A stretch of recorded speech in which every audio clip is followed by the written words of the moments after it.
Okay, magandang hapon po dito sa Donmar TV.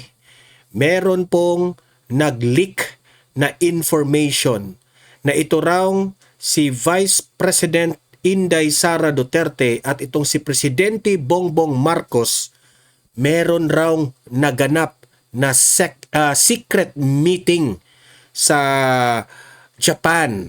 Yan po ang alamin natin dito sa vlog na ito. Kasi po, meron pong nag-leak na impormasyon na ito sa Malacanang mismo. Okay? Alamin natin kung gaano ito katotoo at ano ang pinagmitingan ni VP Sara at ni PBBM.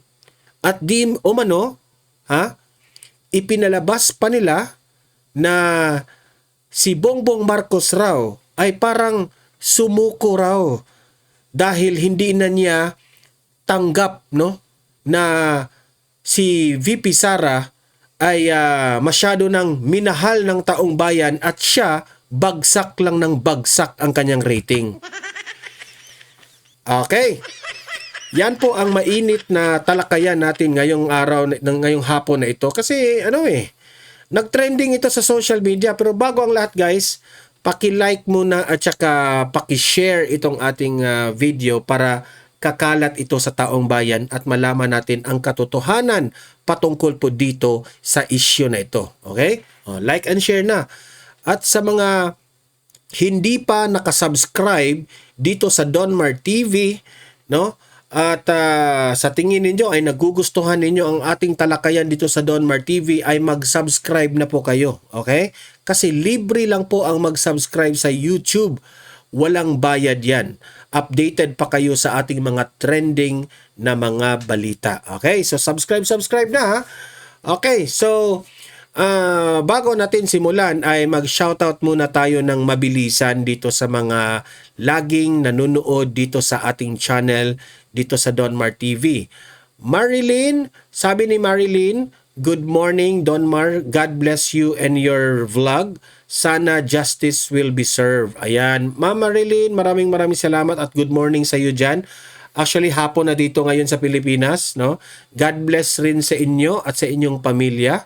Ayan.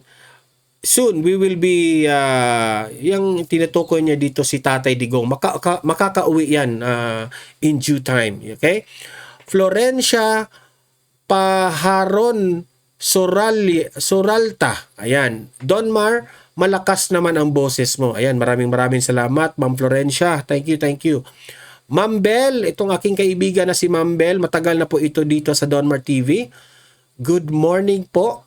Ngayon ko pa lang mapapanood ito, Sir Don. Ayan, maraming salamat, Ma'am Bell, sa lagi mong panunood dito, Ngayon ko lang napansin na nag-comment ka na naman uli dito sa ating vlog. Maraming salamat, Ma'am Bell. Mazlan Alviar, itong kaibigan natin. Buenas noches, Donmar TV, watching from Malaysia. Shout out sa mga kababayan natin dyan sa Malaysia. Mama Zlan, thank you po sa inyo. Linda Ligaspi, good morning Donmar TV. Oy, magandang hapon dito na sa Pilipinas, Ma'am Linda Ligaspi. Ingat po kayo diyan. Magkape-kape kayo diyan at mag-enjoy, makinig, manood dito sa ating vlog. Okay? Riza Ando, good evening Sir Donmar. Watching always to your channel. God bless you and your family. Ay, ma'am, maraming salamat, ma'am. God bless rin sa iyo at sa inyong pamilya. Okay, good evening. Dito ngayon, hapon ngayon, Ma'am Riza. Thank you. Patuloy mo lang. Maraming salamat sa pagsubaybay ninyo dito sa ating programa. Okay. Nasaan ba yung Tumblr ko, Pahabo lang ha. Itong Tumblr na ito Yan. Ano yung Tumblr ko? Ito pala yung Tumblr ni VP Sara. Yan, Tumblr na yan. Nandyan yung link ha. Sa mga laging nagbi-message sa akin, yun sa ilalim yung link. Okay? Diyan kayo bumili sa Tumblr na yan. Pareho tayo kay VP Sara. I hope I could give you the Tumblr pero wala ko dito. Baka nilagay ko pa sa sa kitchen natin kasi lalagyan yun ng tubig natin. Malamig na tubig, 24 hours na magiging malamig. Sa mga nagkakape rin, lalagyan nyo ng kape ay 24 hours na rin na mainit ang inyong kape. Maganda po ito sa picnic ninyo, no? At basketball, no? Maglaro kayo ng basketball tapos may tubig kayong dala na malamig, o naglaro kayo ng pickleball, tennis, lahat ng sports, running event. Ayan, bagay po itong tumbler na ito. Okay? Yan yung link. Diyan kayo bumili para mayroon tayong kaunting commission barya, no? Para sa tuition fee ng ating anak. Ayan. So, ito.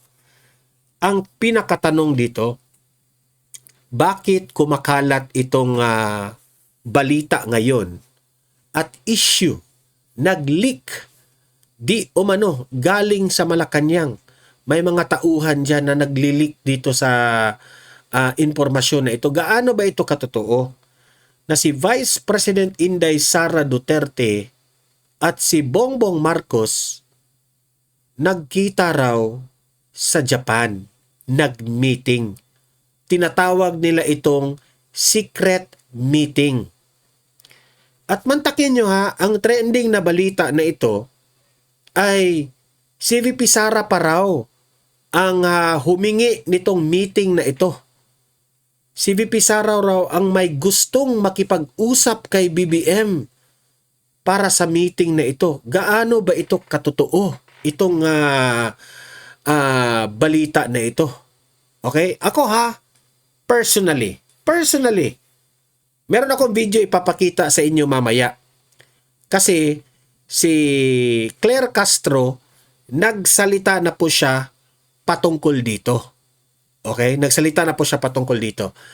At pero sabi nila, dinideny lang yan ni Claire Castro. Dinideny raw ni Claire Castro kasi raw di umano meron raw instruction itong si Claire Castro na wag mo nang sabihin ito sa publiko na nagbi-meeting itong si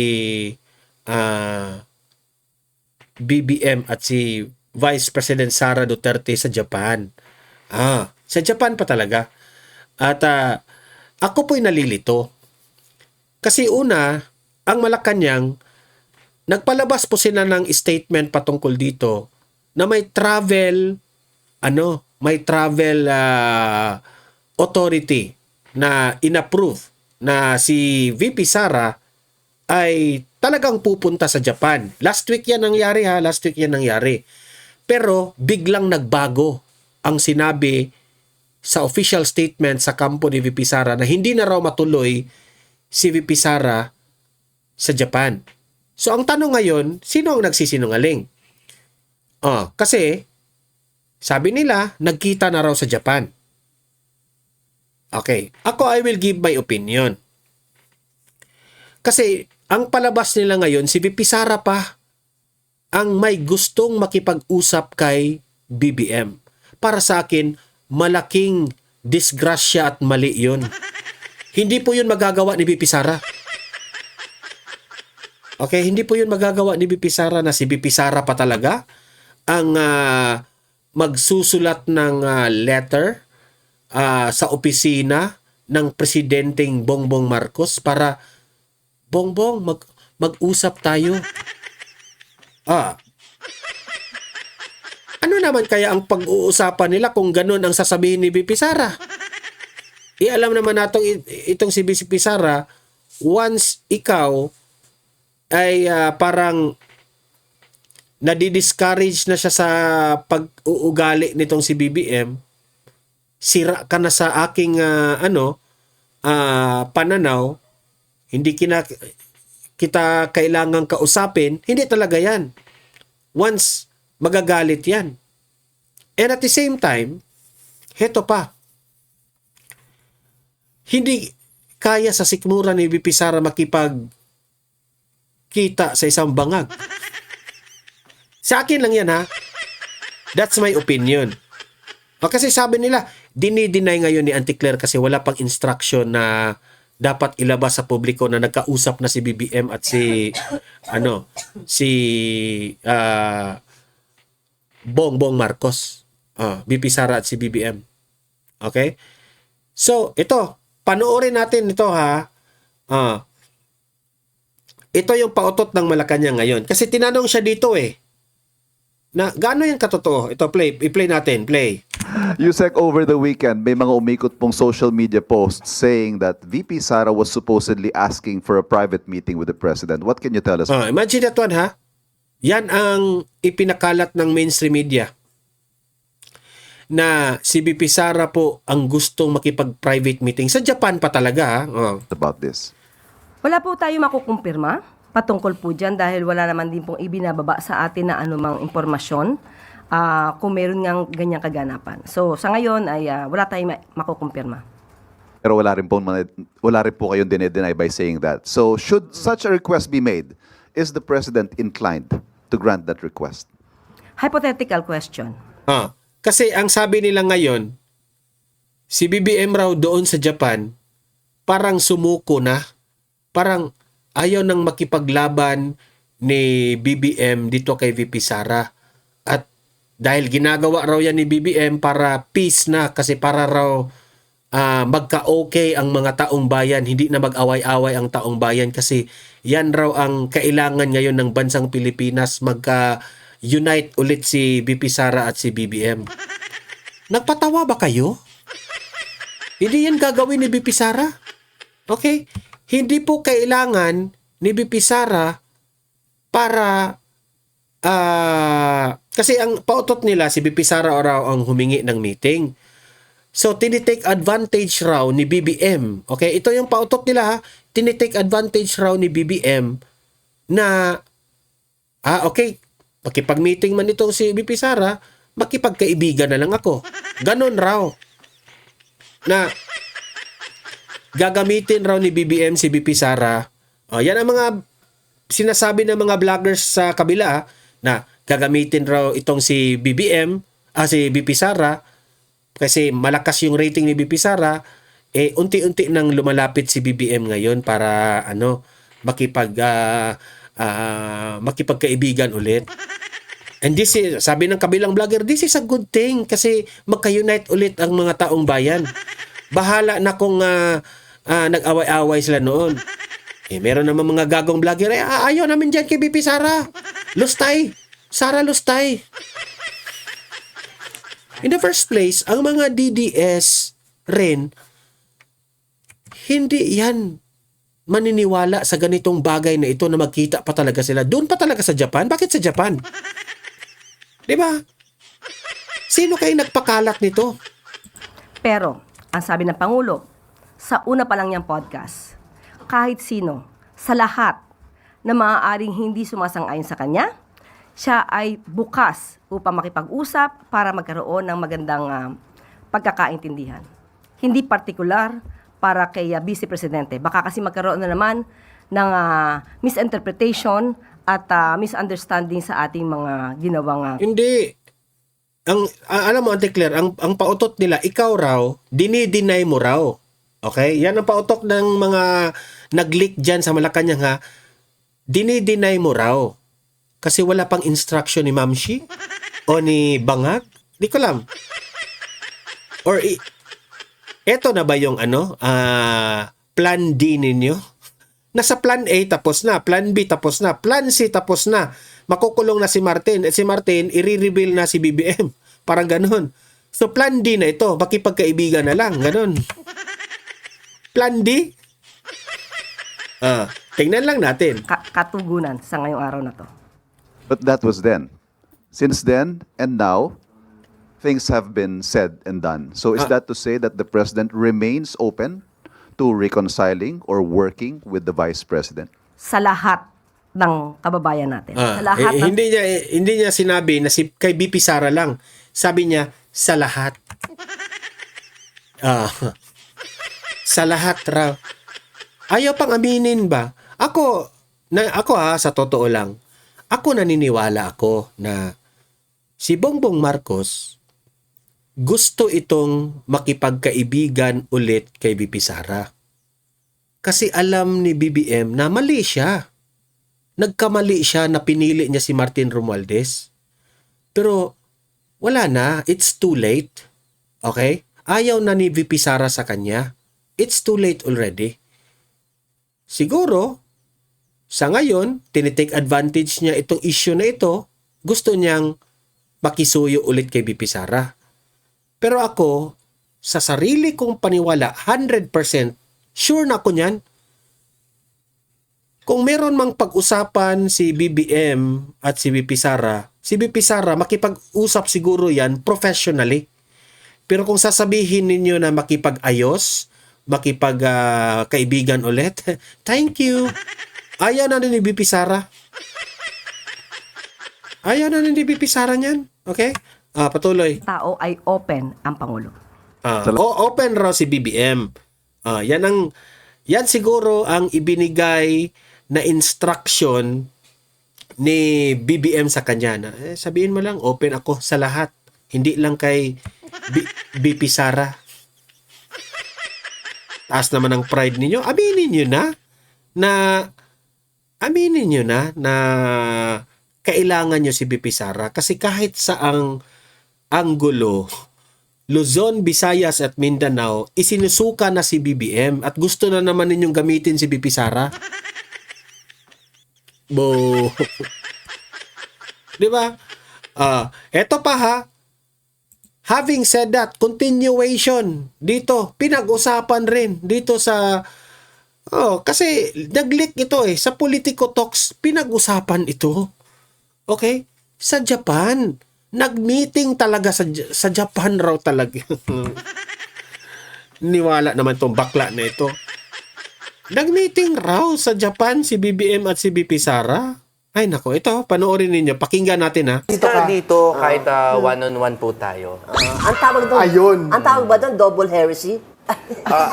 Heresy Double jeopardy. Grabe. Double heresy. Hindi heresy Hindi, pero always with due respect. Of Pero course. mag-usap tayo para tama na yung mga parinigan. Wala naman akong ginagawa sa'yo. Okay, pakikin ito, pa ito. lang yan sa usapang impeachment at bago tayo magpatuloy, punta muna tayo sa patok o putok.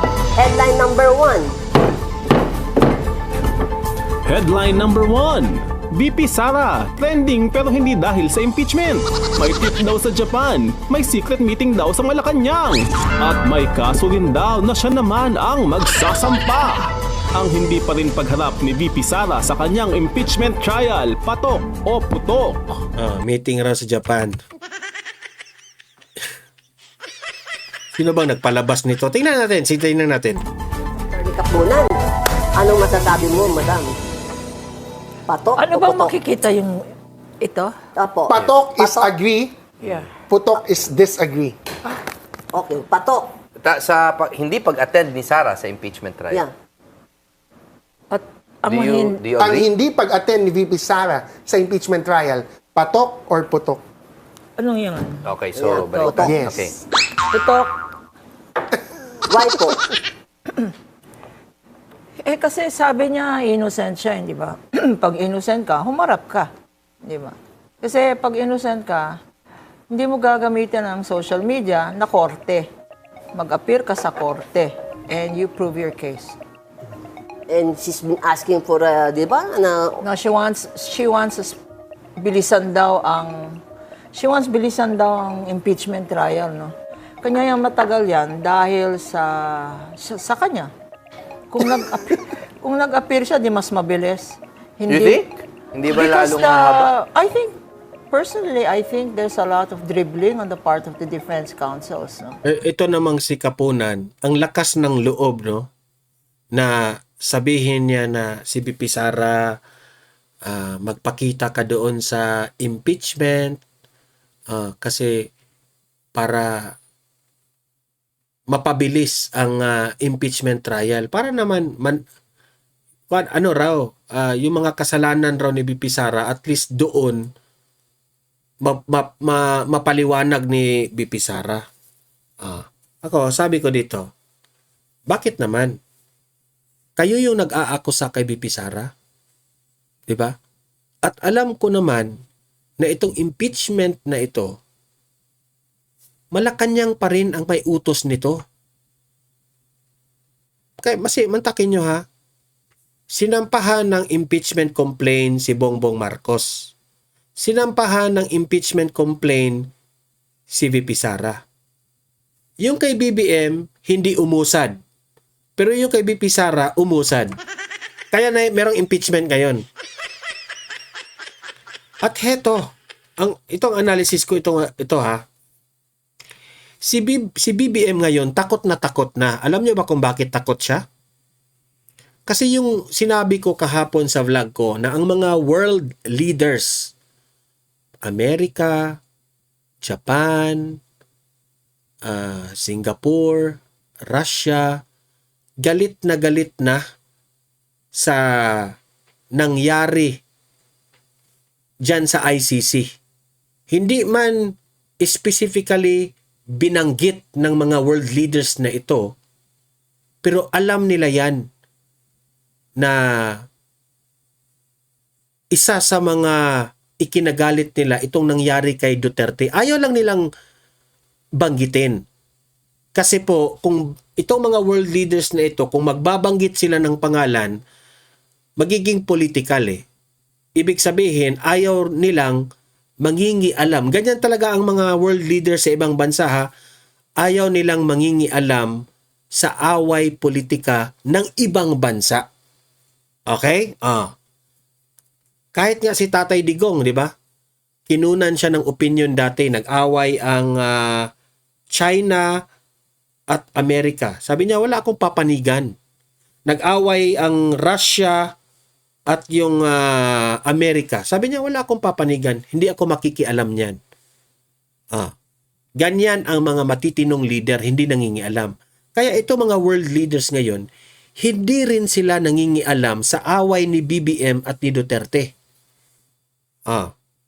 Ngayon, kahit hindi sila nangingialam, hindi nila nagugustuhan ang nangyari kay Tatay Digong dyan sa loob ng ICC. Hindi nila ginusto yan. Especially ngayon na ang ICC has a lot of issue. Gusto na nga buwagin ito ng mga countries na mga tumiwalag sa ICC.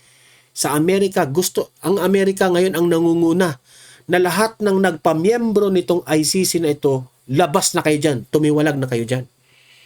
At yan po'y kahihiyan ni BBM. At si BBM po'y natatakot ngayon.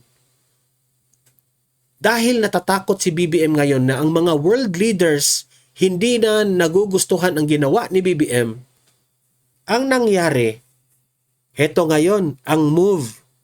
Kaya pala ikaw, tinitake advantage mo na ngayon na gusto mong makipagkaibigan ngayon ni BP Sara. Sumuko raw itong si BBM pero hindi inalam bakit sumuko siya. So ito, inanalyze ko na rin. Gusto mong sumuko. Gusto mong makipagkaibigan ngayon kasi alam mo, malalagot ka ngayon sa mga world leaders. Yan, analysis ko yun sabi ko sa iyo, BBM, good luck sa iyo. Magiging totoo talaga yung sinabi ni Tatay Digong na there will be a time and a day for reckoning. Hintayin talaga natin yan. Not to mention names, but yung cross-examination na yan na halos buong araw, I could have done that in maybe 30 minutes. Because the ruling cross, alam naman ng lawyers at saka ni Ma'am Liar. Judge. Executioner. Executioner. Alam naman na the cardinal rule in cross is if you don't know the answer, don't ask. And never cross an expert witness because you will give the expert witness time to explain or opportunity to explain. And sometimes the best cross is no cross. And they did it once. I mean, both of you, both the prosecution and the House, na no cross, no redirect. Anyways, Attorney Jimmy, ikaw. Una sa lahat, objection ako dun sa compound question. Okay. Ang daming tanong eh. Secret meeting, Japan. Yung ano na lang. So mag-focus na lang tayo. Secret meeting, Japan. Meron talaga napakalat. Ang hindi pagharap. Yung hindi pagharap. Sa impeachment trial. Gugulatin ko yung kaibigan ko si Atty. Wow! Des, ha? Putok. Lawyer Kasi lawyer Bakit to? And again, with due respect to present company. I'm shocked! No, because I do want her to attend. Yeah. And again, with due respect to present company, I've always intimated yung kanyang belief ko sa innocence niya. And kung meron mang mga nangyari, I don't think it has reached the threshold of impeachable offense. No? Akin yan, well, with respect. So, pag humarap nga siya, feeling ko matatapos, magkakalinawan na eh. Magkakalinawan na. So, Grade ba rin siya? na, Ay, di ba grade ang... Hindi. Ay, ang mga Kanya-kanya host. tayong opinion. Okay, attorney. okay. kasi I don't grade you, you don't grade me. Sabi ni BP Sara, hindi naman siya kailangan sa trial eh. Yun nga ang sabi niya, which is again, I'm allowed to disagree with her, right? I think, although hindi nga naman kailangan by rules, there's no rule that mandates na nandoon siya. Ako, parang pag lumabas siya doon, di makikita natin with yung untrammeled view na tinatawag nila na kung guilty siya o hindi. Okay. Attorney Jess. Magugulat din si Attorney Jimmy. Pero hindi naman sa putok sa akin or patok, no? Neutral Middle ako. ground, okay, Oo, okay. yung hindi niya pagpunta sa impeachment trial, it's her right not to attend unless she's the one being summoned to witness already, no? If she decides na mag-testify for her defense, then she has to be there. Pero yung ba't ako neutral is because the other side of it is ako, I have many cases myself where I am an accused, and my rule of thumb, it's just my own rule of thumb. I ought Ito yung sa akin ha. Alam nyo, itong impeachment na ito kay Vice President Inday Sara Duterte, ito na lang talaga ang tanging baraha ng administrasyong Marcos. Oh, totoo. Ito na lang talaga ang tanging baraha nila. Ito na lang talaga ang tanging chances nila na sa 2028 sila pa rin ang hahawak sa Pilipinas. At kung sila pa rin ang hahawak sa Pilipinas, wala tayong magagawa niyan. Pero tayo sa taong bayan, it will be a disgrace. Disgrasya tayong lahat niyan. Imagine that one sa panahon ngayon ni BBM, sa 6 years niyang panunungkulan, disgrasya na nga eh. Economy, bagsak, daming korupsyon, daming nasayang na pera, daming mga pangako na in-expect ng tao na hindi nangyari, infrastructures dati na nasimulan ng panahon ng Duterte administration, biglang naputol, lahat talaga as in super diffuse talaga ang administrasyong ito. So, anong ibig kong sabihin? This is the only way. Kasi, itong impeachment ang tinutukoy ha, this is the only way para sila pa rin ang mananatili in power. Why they want in power? Kasi natatakot silang makulong lahat. Yan ang pinakauna. That's why they want in power. So, itong impeachment na ito na lang yung baraha nila. Kasi kapag ma-impeach nila si BP Sara, edi syempre, nakasaad po sa ating konstitusyon na ang isang impeachable officer o impeachable government official ay mai-impeach.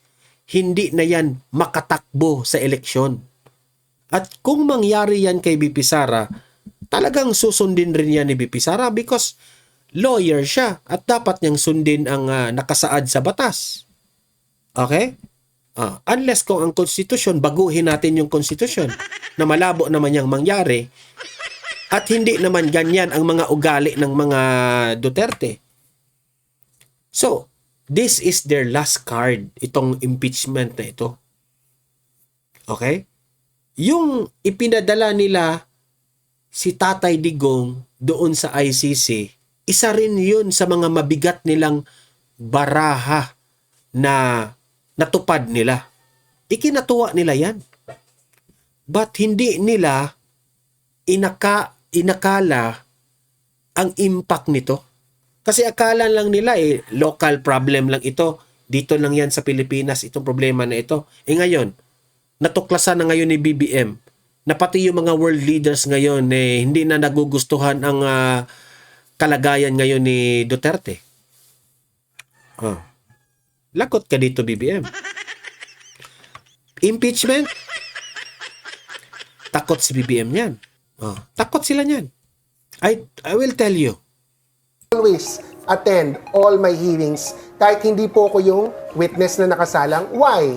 Because gusto ko ding I know rin na ang administrasyon, no, meron yang plan, another plan kung hindi po ma-impeach si VP Sara. Kasi nga, nakaabang na yung plan D nila. Plan D. Either susuko siya kay VP Sara.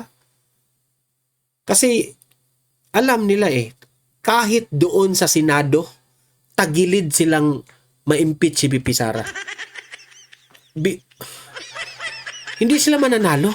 Tagilid sila nga dinig in person yung witness na nag-a-accuse sa akin. Because then and there, pwede kong bulungan after yung abogado ko or sa sarili ko, alam ko kung ano yung nangyayari, matrack ko, and yung legal defense ko pwedeng mag-evolve kung kailangan mag-evolve. Plus, kung andan si VP Sara, ito yung para kay Attorney Jimmy dahil nagputok siya, di ba? Kung umatindon si VP Sara, edi pwede niyang ma-intimidate yung mga witnesses. I'm VP Sara. You're accusing me. That's not true. Kung totoong innocent ka, di ba?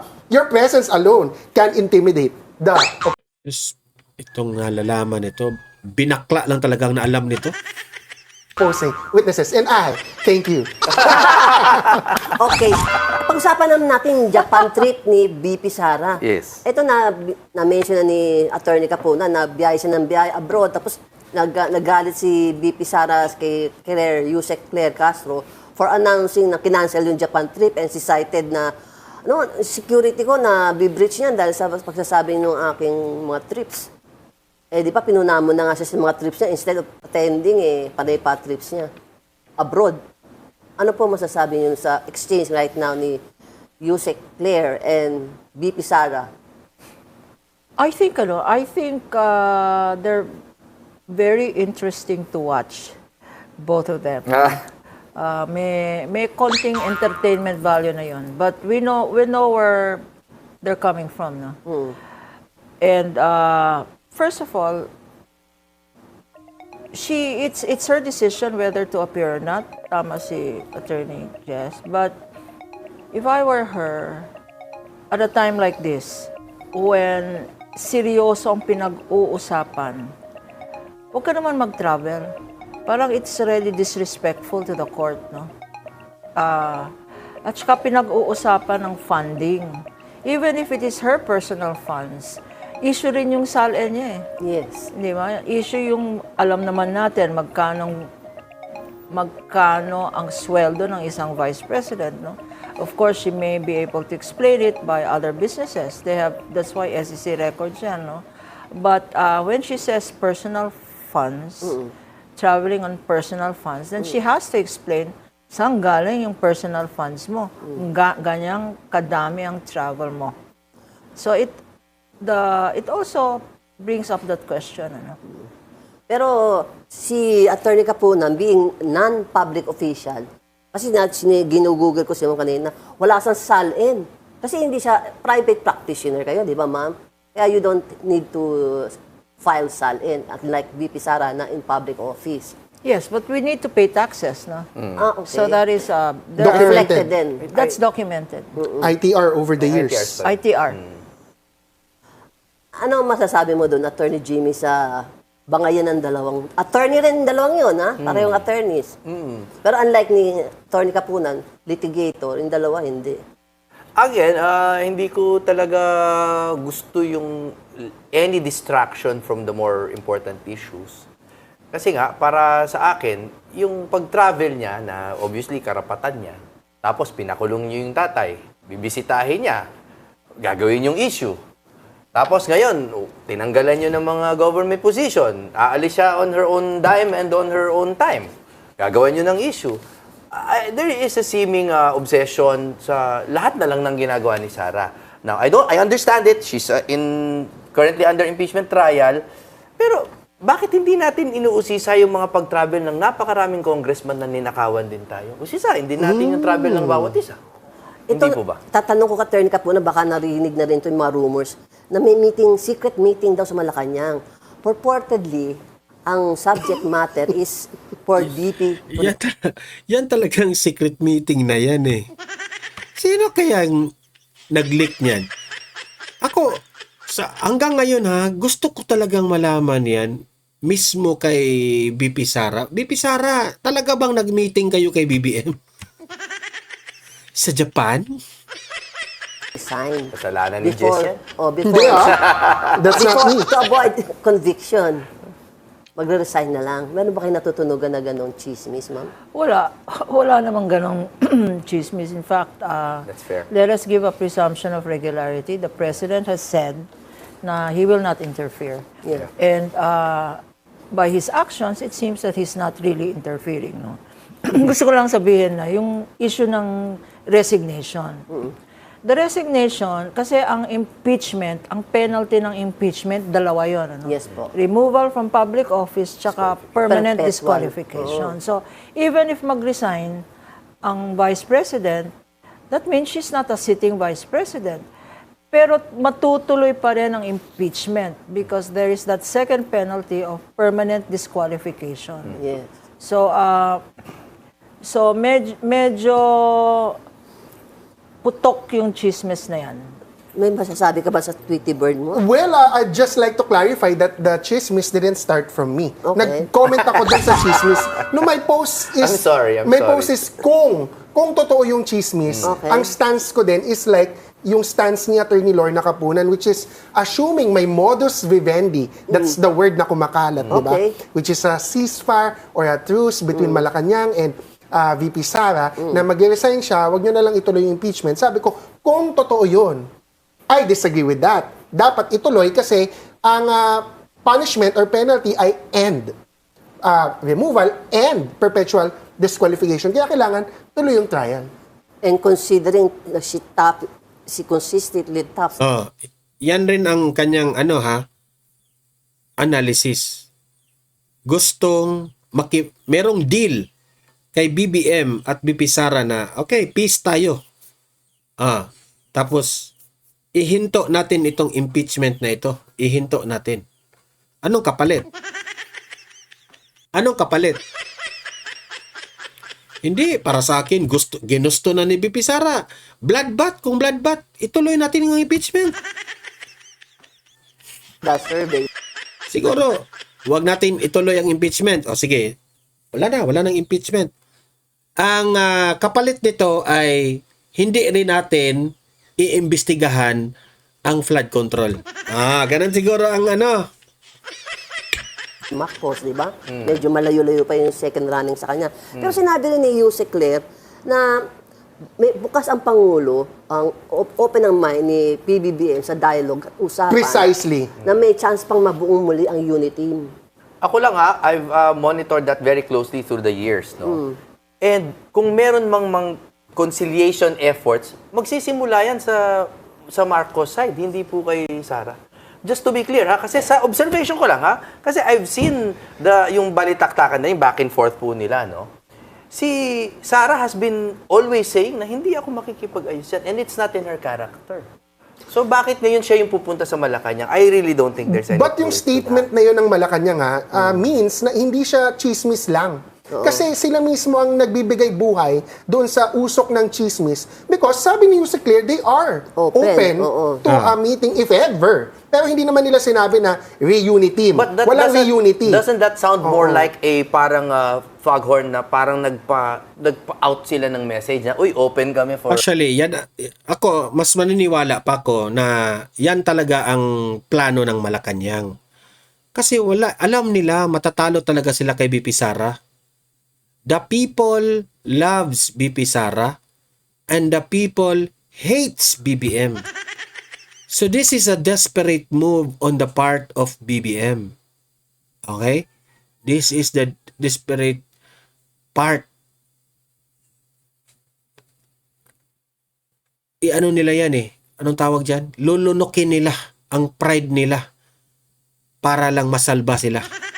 Ano, Kaya nga. That's what it seems to me. More Kasi than may nanggaling kay Sara. Ang unang nagsabi si Sara na hindi naman kami nag-aaway ni PBBM eh. Parang nag-take off doon yun. Tama, Di ba? tama. Doon nagsimula yun.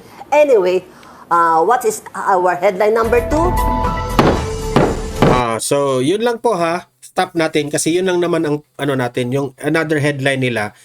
Hindi na yun patungkol sa ano sa usapang BBM Sara nag-meeting. Okay? So kayo, nasabi na natin lahat. Kayo mga audience ngayon na nanonood sa Donmar TV, libre kayong mag-comment, mag-react sa inyong opinion. Ilatag nyo lang sa comment section at babasahin natin yan. Okay? Paki-like at saka paki-share para kakalat ito sa taong bayan. At sa mga hindi pa nakasubscribe, subscribe na po kayo para lagi kayong updated. Okay? So, see you in my next video. Have a great day. Have a great night. God bless po sa ating lahat. Mabuhay ang Pilipinas and God save the Philippines. Bye-bye.